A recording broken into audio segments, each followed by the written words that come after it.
development of the technology to complete system validation, certification, all steps that are essential for developing the product. So I am actually the professor in physics department, IIT Kharagpur, and I'm also chairing the School of Nanoscience and Technology.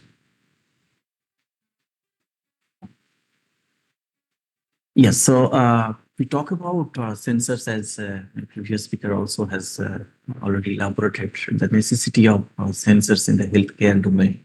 And there are a lot of opportunity because so many, health parameters that we need to detect routinely, and for each parameter requires a very specific sensors. And we have, can have like many sensors like body temperature mapping, modeling, and you can see the list. You can see the list.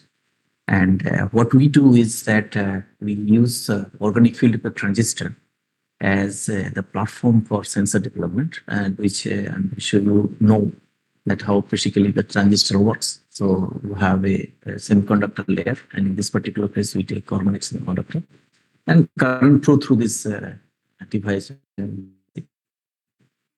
What we do, we actually modify some of this layer, like the semiconductor or insulator, with integration of receptor molecules can binds with some of the analyte, including biomolecule or gases. And the moment actually it receives some of these analyte molecules, and its electronic property changes, and that gets reflected to the current flow. So through this sensor, we actually measure current. So these are all electronic sensors. We measure the current, and when something, it sends its current changes, and from there we can detect whether it is present or not. So that's a simple platform. But of course, you will realize that there are a lot of research required to integration of this kind of receptor molecule in this platform. So one of the new technology that we have developed for integration of त्या दोघींसोबत आहे त्या दोघी मुली place झाल्या तेव्हा त्या तिघी मला भेटल्या. नेक्स्ट टाइम जेव्हा याल तेव्हा प्लेस घेऊनच या. आणि तसाच झालं. Can you please me?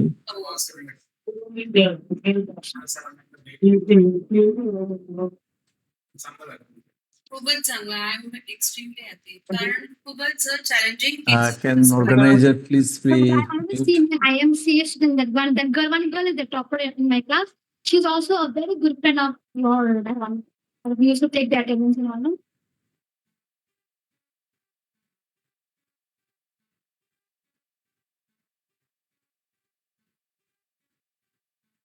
Am I audible?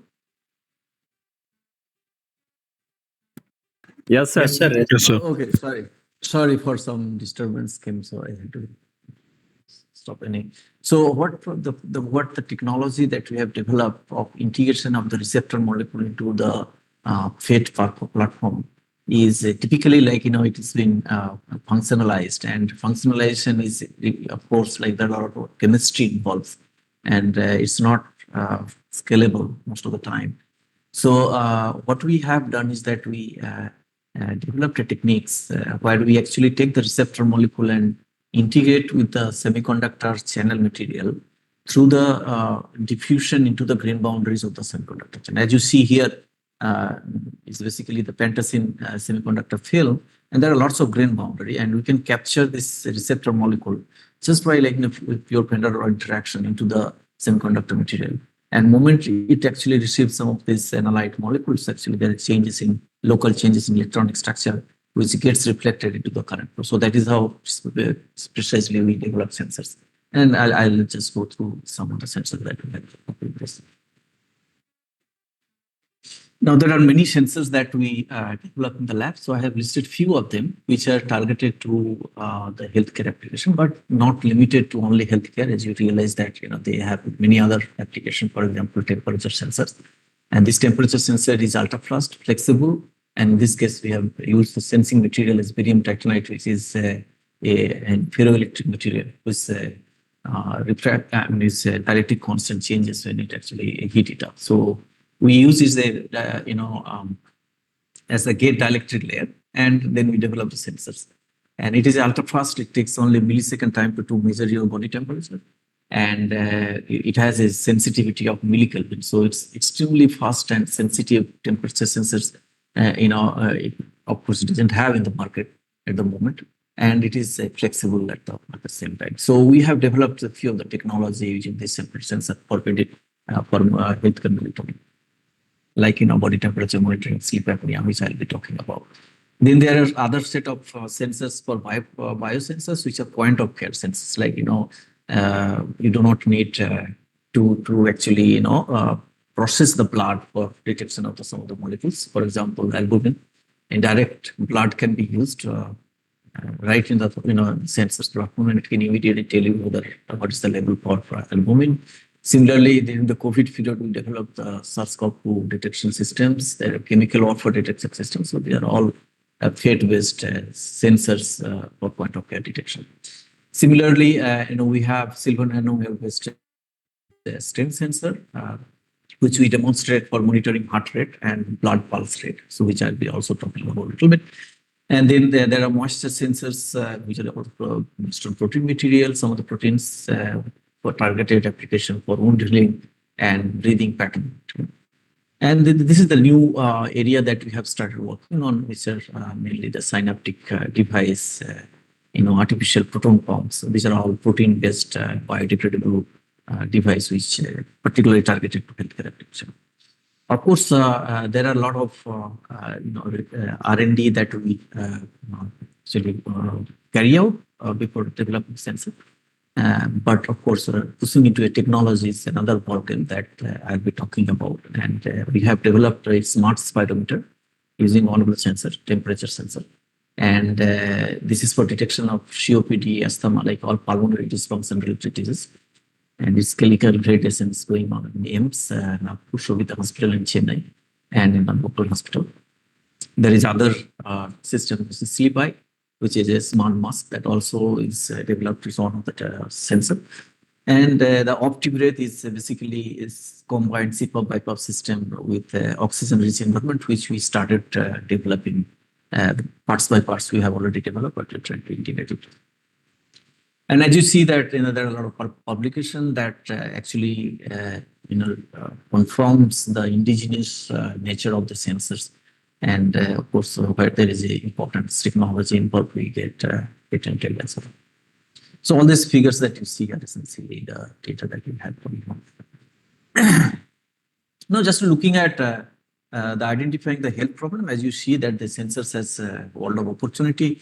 Only few things, sensors that I'll be talking about, targeting 3 different areas of human body. One is the sectors of blood, from where we can develop the blood, some of the blood bioprotein molecule. And the second part is your pulmonary health, and third part is the heart health. So these are the 3 sectors that we have made some contribution in terms of sensor development and system development, and I'll be talking about that. So biomolecule is the COVID detection system and the albumin detection system. These sensors are TRL4 because we have just demonstrated proof of concepts and made sure that it works. And pulmonary, of course, the sensors we have. The TRL level is 7, so these are basically the system. We already have validated. Clinical trial already has gone through, and certification, some certification also are already done. Heart health. This is a sensor that we have developed for monitoring blood pulse wave, and this is a TRL3. So I start with the COVID detection system. And we use this was done basically during the first COVID lockdown period in 2020, and we tried to develop a sensor. So we use the very simple principle that happens in our body. So essentially, it's a combined system that runs by liver, kidney, and lung. And what they do is in this combined system is they monitor, basically control the blood pressure in our body. And in this process, there is a molecule called ACE2, angiotensin converting enzyme 2, this molecule actually make the balance of blood pressure. And at the same time, what it does is that it actually binds with SARS-CoV-2 spike protein, S protein. What you see here is that it binds with the spike protein. And this molecule is actually the culprit to get us infected because it binds with the virus and put it inside the cell, and the virus get disintegrated and then generate more virus. So we utilize the ACE2 as the receptor molecule and integrated the receptor molecule into the transistor platform, and then try to detect whether it can detect virus or not. So it's a simple method that I already said. These are typical the specification of the sensors. So its accuracy that we had is something like 94%, which is far better than the existing antigen-based detection system available in the market. And the response time is very fast. It's 60 seconds only. And since this is a electronic sensor, so we look at the current change, and its false prediction is much less. So naturally, we have much better accuracy. So we developed the sensors, we developed the electronics, and also which is actually connected to an Android app through the Bluetooth connection. So it is like a self-portable module which any patient can use it. And we to actually reduce the complexity of it, and we make sure that it works with saliva sample. And so there is a two-step process. So you need to use something like 10 microliter of water the first step, and then 10 microliter of your saliva sample. And then from the change in current profile, we basically look at how fast this current decay when it interacts with the virus in the sensor platform. From the decay time, you can actually predict whether you have a positive or negative sample. As you see here, these are basically 38 COVID patient data collected during the first lockdown period with confirming all the ethical clearance, other things done in our institute level. And this was essentially done in our hospital. So what you see in this case detection level is that the decay process of this current having connected with the virus is something like less than 20 seconds. And if it is a negative sample, so then it decay time is far more than 20 seconds. So that is what we figured out. And you see this, the blue points are actually the negative sample, and the reds are actually the positive sample. Now, good thing is that it can you see that in less than a minute time it can tell whether it's positive or negative. And nevertheless, based on the calibration curve, we can also say the viral load. If viral load is high, then of course the detection time, this decay time will be much faster. So this is the advantage of this process. And as you see that there is no need to process your saliva for the detection. Next, move to albumin detection system. So exactly similar process we used, but all we changed in this platform is that a pentapeptide, which is a receptor for albumin. And this was synthesized by one of my collaborators from IIT Guwahati, who is a chemist. And we use this. So this binds with albumin, and we developed the sensor. And we, you can see basically the specification for this sensor. So this is the accuracy is 4%.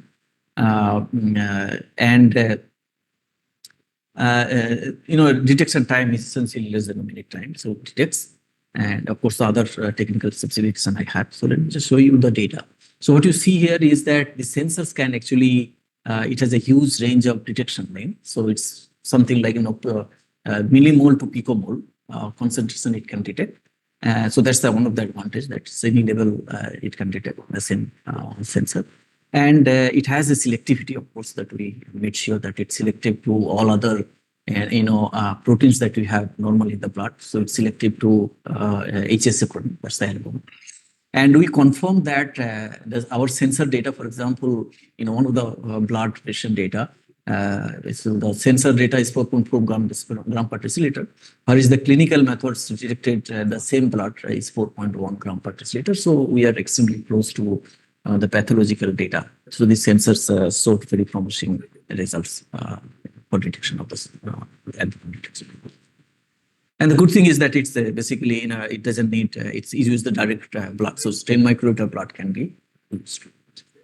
The next sensor is a flexible temperature sensors, which I already mentioned, that it's also a flexible transistor.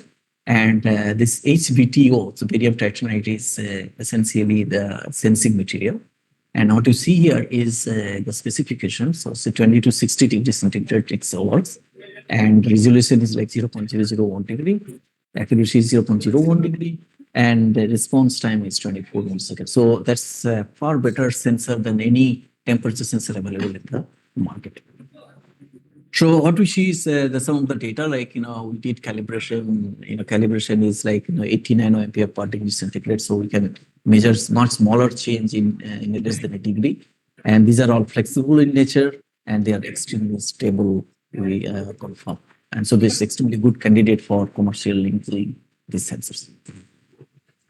So we utilize these sensors for the development of COPD, and I'll just go through what exactly we did in this one. So we made sure that what is the how these sensors, what is the strength of the sensors for continuous monitoring of the temperature. For example, what we did is that we monitored the body temperature change of mice when we actually give the anesthesia. So that is known like when you give anesthesia to a mammal, so its body temperature falls. And we actually demonstrated that we can actually detect that same thing. For example, you see that we started here. This is the current. It is a temperature. You see that when you give the first dose, of anesthesia, the temperature falls a few degrees, and then you can monitor how slowly this can actually get it back, right? We get the body temperature back, and then again you have to give the second dose, and temperature falls, and then the temperature sensor can monitor. Can you please mute because it is making some noise. Yeah, thank you so much. So the part that I would like to highlight is that the sensor can continuously monitoring very small temperature change, which you see here is almost like 35.6 to 35.8, 35.9, like a fraction of few degrees temperature sensor. You can have enough data point that how this temperature is changing. So that's the power of this sensor that we have developed.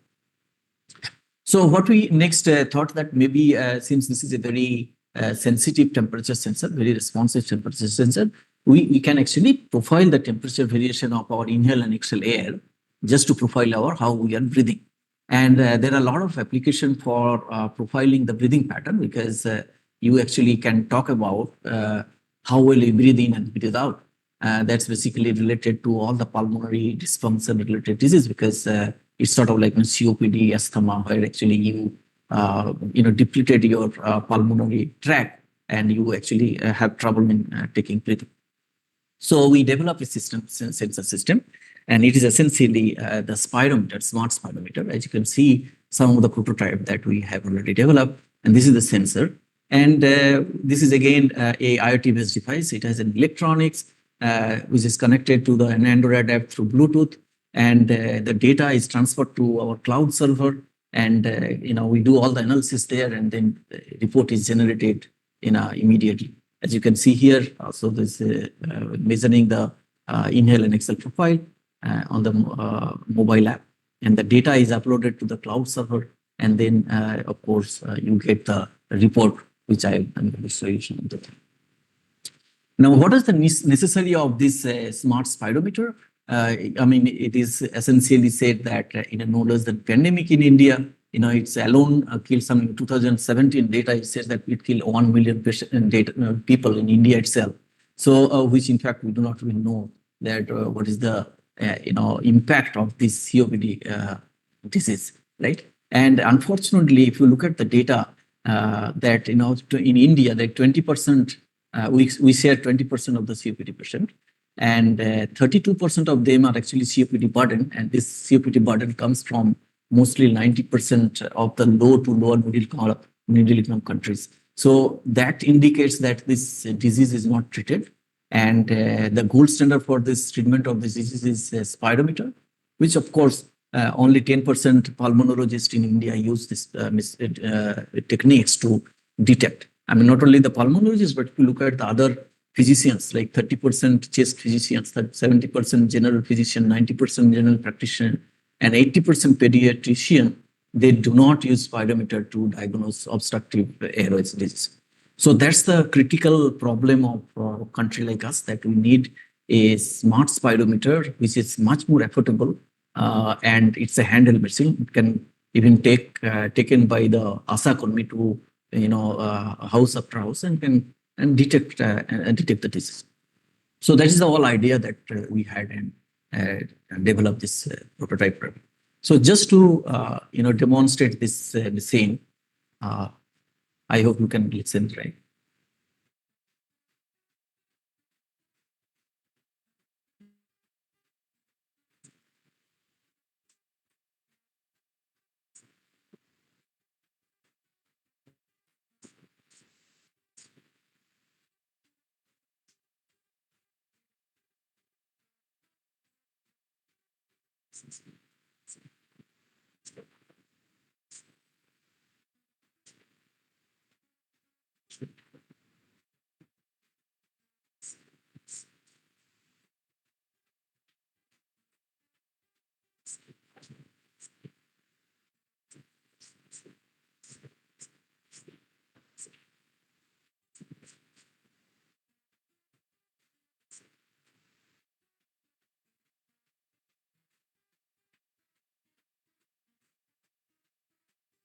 Okay, so do you hear the sound, by the way? No.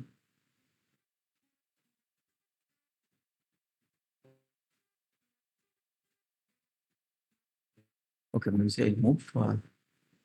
No So, sound at all, sir.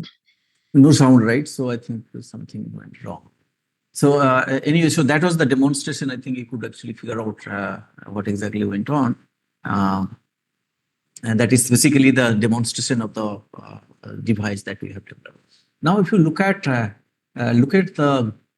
comparison with the gold standard system, which is basically NDT, which is Swiss made spirometer, typically like most of the hospital uses. And so this is the data taken from the NDT spirometer, and this is the data taken from our Senflex T smart spirometer. You can see it is exactly similar. And in fact, we had something like about 250% data we have collected from different parts of the country. Like, we have taken from Nagpur to the AIMS hospitals. We have taken some patient data from Chennai.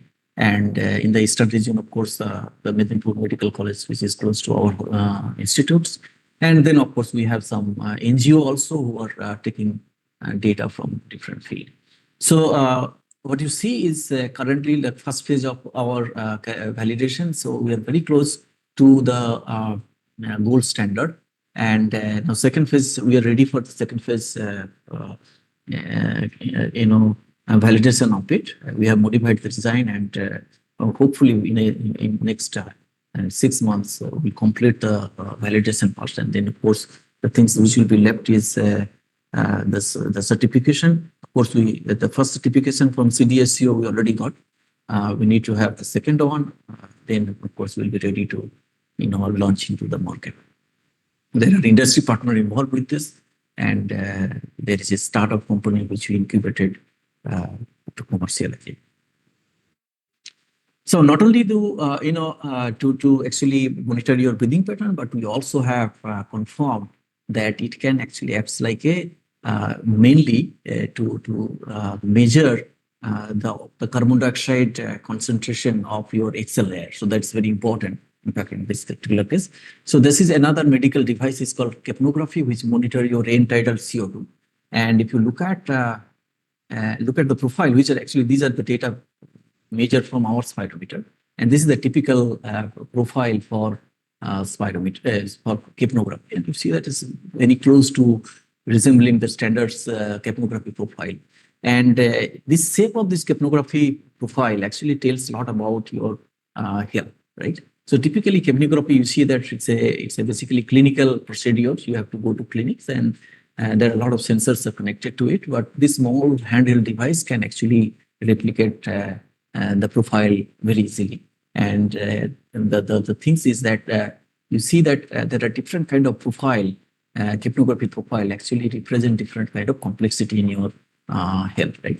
So the SAFE analysis is one of the things that we are working on through our cloud AI and ML. So it is very easy to actually do the SAFE analysis. So we take the data, transfer into the cloud, and then do the analysis and come up with some of the recommendation of the complexity. So that is another problem that we are also.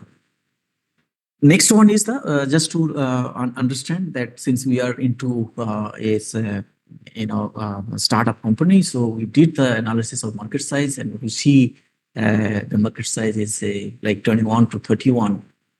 It is almost like a $3.5 billion would be the market for spirometer, and you see there is a trend that not the full compact. You see this standard spirometer, which is a tabletop machine, but the trend is that you need a complete PFT systems with a portable nature, and which we actually made it. And there are not many company who actually made in our country. And you see, these are just all company from the abroad who actually are selling this product in our country, and naturally it's quite expensive. So the typical cost is about 2 lakhs for this machine, and the machine that we developed is within like 15 to 20,000. So that's the affordability of this machine. And then, of course, if you look at what kind of system that is necessary, it's by type. It's basically portable PFT system is in the demand. And there are many other techniques available, but the spirometry is another techniques that is necessary in the in case of commercialization. So we found is that it not only like it has a huge impact in the healthcare of Indian population, but also it has a reasonably high market in the country. So this is the growth rate of spirometer market in India. So it's predicted is by 2028 is about 7.12%. And of course, there are not many company again available here. So with that, so we move to the next medical device that we developed, which is called sleep apnea and yoga mask with the same sensor that we made. And what you see is here the basically the sleep apnea is like when you breathe while sleeping. So your this muscle gets depleted and your passage gets blocked, and naturally you get difficulty to breathe. And if this continues, then of course your body gets less oxygen. So this is basically the sleep apnea or snoring that we normally call while sleeping. So the problem here is that sometimes it can like partially open and it can be something fully blocked. So over the years, like you take less, your body get less oxygen, and that creates a lot of complexity into it.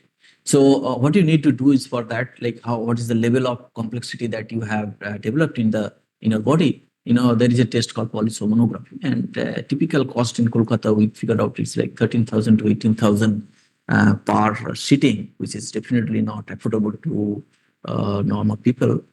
So you need a small mask, small system, as you see here. This is the system that we developed, right? And it can, you can use it at home, and it's a small electronics is there. Data is actually collected to the Android app and through the server, and you see that it can monitor your breathing pattern, right? And while sleeping, if you drop some of the breathing pattern, then of course you can see that how many breaths you dropped while sleeping. And at the same time, we actually monitor the oxygen saturation level also. So when you are having difficulty in breathing, then of course if your oxygen saturation level get affected, then we can parallelly monitor both the things. And then in the morning, you can analyze to see what was the oxygen level down for you while you're sleeping. So this is a again, a portable system. It's for home use, and it's more affordable mask that one can use for detection of the sleep apnea. So the next sensors that we have developed is moisture sensors, which is protein-based moisture sensor. And what you see here is that it's extremely sensitive to moisture, and in fact, it can map your moisture concentration in your fingertip, which you can see that you don't need to touch the sensor. If you bring very close to it, it can actually map the moisture concentration. So that confirms that it can be used for monitoring the moisture concentration in the wound heal region. You see the currently use such a big bulky systems with lots of sensor in it, but our sensor is ultra flexible, and it has a wireless electronics, so very easily one can monitor continuously the moisture level in the wound heal wound area. Now you see the use of this mask, which is also application for mainly yoga time.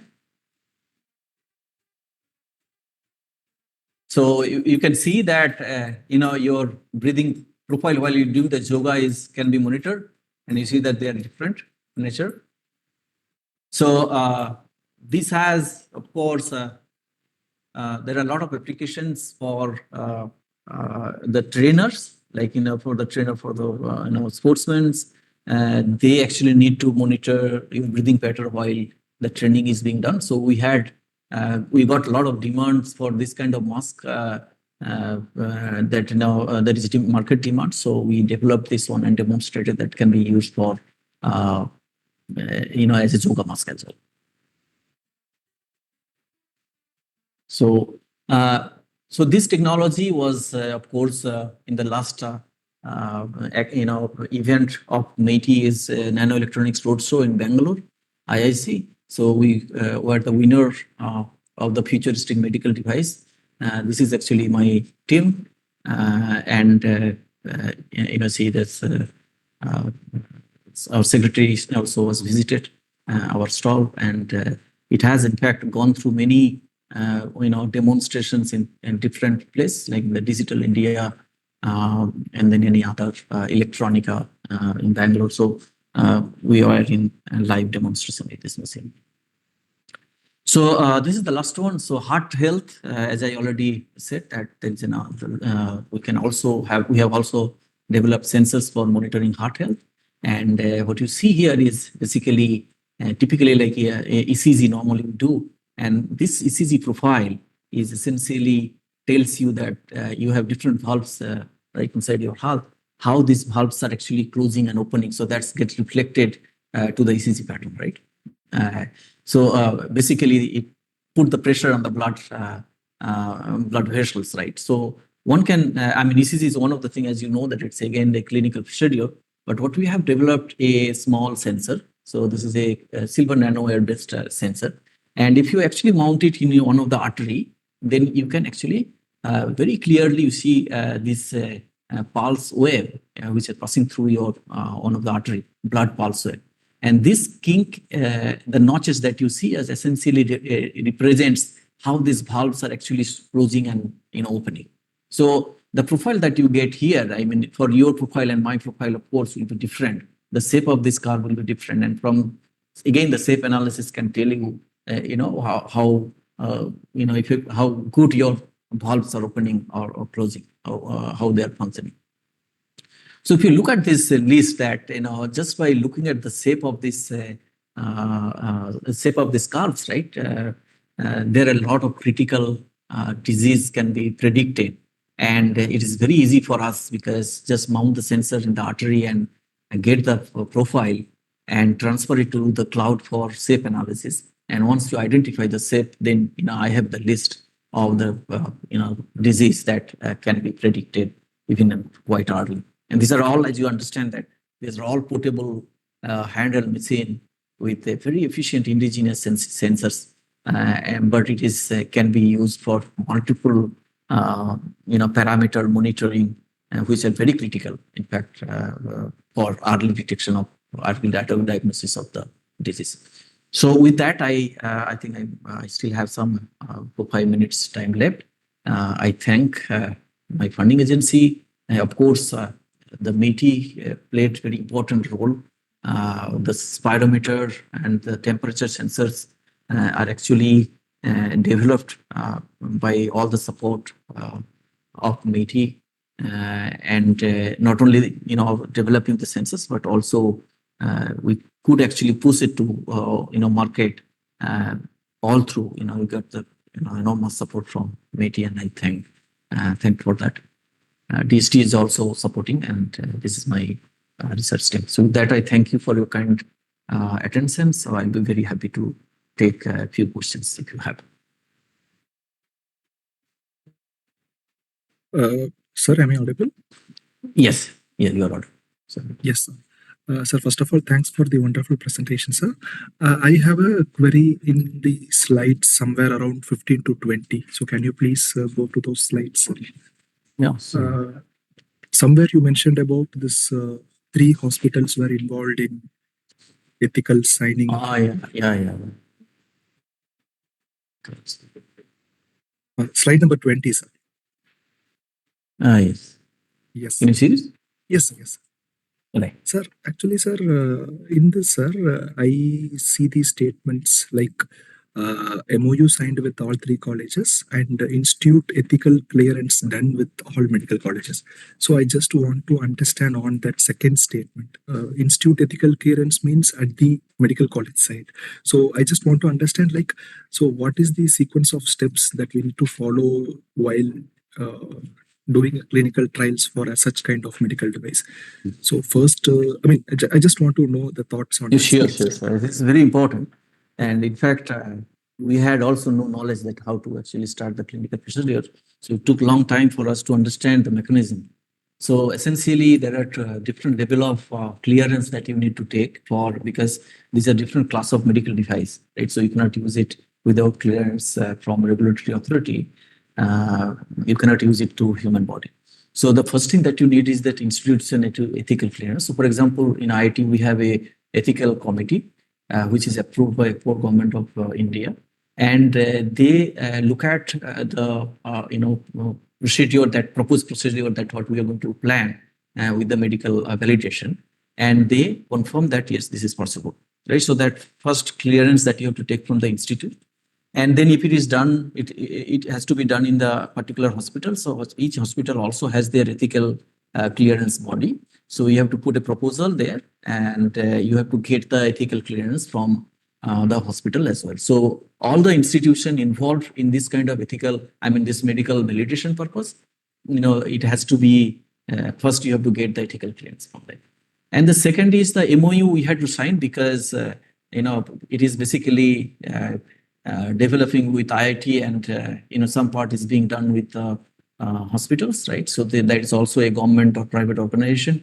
There has to have like a memorandum of understanding that which level of support that you are expecting and which level of support they can do. So these are all legal issues that one has to work out before you start collaboration with any of the hospital. I hope I'm clear. Yes, yes, understood. Just one thing, sir. I just want clarity from your side. Like, Yes. Before approaching the institute level ethical clearance at the Yes. medical college side, Yes. is it mandatory that first we should clear at the apex level, like CDSCO? How will the medical colleges respond when we directly approach our to them? Will they ask questions like, was this approved at the central level? I just want to understand that protocol. So there are different. So you have to first identify that which level of which class of device this is. Depending on that, complexity changes. Like if it is an invasive, of course, it's very critical. If non-invasive, of course, it's little lower level of criticality or permission. So that you have to first identify that which level of device this is, and then of course the first thing that before you go to CDSCO, you have to get the ethical clearance done in that institute level. And in the hospital level, you have to get some of the doctors involved, and this doctor actually put up the application to their ethical clearance committee that this is what we plan with the patient. And once that is approved, then you get the ethical clearance from the institute. Now, the next one is the clearance from the CDSCO. Now, the CDSCO, of course, when you actually, before you start this, validations, then you have to put all this information to CDSCO website. And they have also for different kind of, rules for different types of device. So that one has to work it out. Right?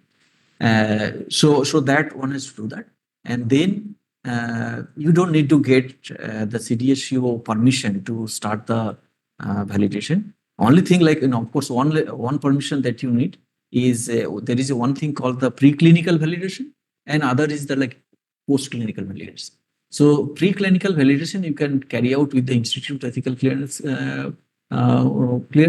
but the post-clinical validation you need to get the CDSU approval. For example, we got MD12, and that allows us to actually do a mass, validation in different hospitals. But preclinical is just to take few patient data and then confirm that this device works. So that is possible with the institute level ethical clearance. Perfectly clear, sir. Thank you. Thank you so much. Sir, Yes. I'm